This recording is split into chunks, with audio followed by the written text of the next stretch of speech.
directed energy weapons intended to disrupt or damage their victims' brains would most likely source a series of mysterious attacks, singling out U.S. personnel assigned to U.S. Embassy in Cuba in 2017.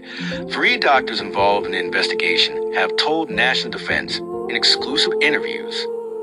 The 3 experts were contacted by the State Department to investigate 25 cases of government employees working in Cuba who complained of suddenly hearing noises, pressure in their ears, followed by symptoms such as headaches, vertigo, dizziness, and loss of cognitive functions.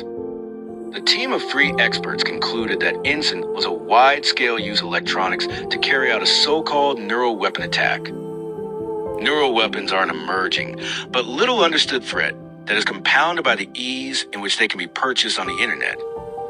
"I think we are turning a page," said Dr. James Giordano, a professor at the Departments of Neurology and Biochemistry at Georgetown University Medical Center and chief of the Neuroethics Studies Program at the Pellegrino Center for Clinical Bioethics. The Pentagon has taken notice of the event, and Giordano and the 2 other team members will be briefing the J3 Joint Chiefs of Staff on September 7th.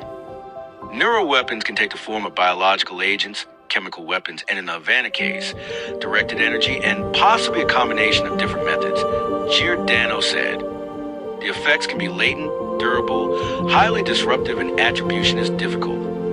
They are not weapons of mass destruction, but they have the potential to disrupt everything from individual cells in the body to societies and geopolitics, said Giordano, who authored a 2014 book, Neurotechnology and National Security and Defense, Practical Considerations, Neuroethical Concerns.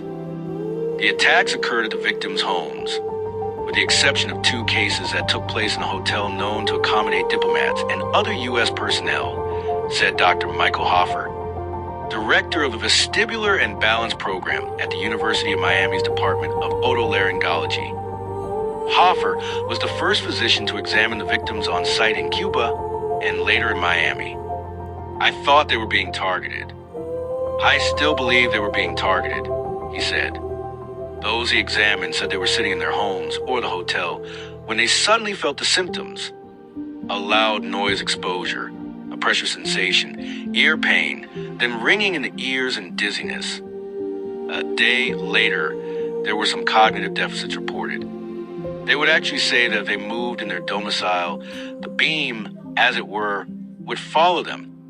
Except the minute they opened the front door, it went off, Hoffer said. Hoffer carried out a series of preliminary tests on 100 personnel assigned to the embassy last summer, as well as 10 people who were in the same residences of the victims at the time of the attack. But in other rooms, no symptoms were found in the 100 other employees. Being in Havana shortly after the attacks and before news had reached the media was important because it gave Hoffer valuable insights, he said. Other than speaking to one another about the symptoms, the victims were not influenced by newspaper accounts. In addition, he arrived relatively soon after the attacks when their memories of what happened were fresh, and none of them had received any medical treatment.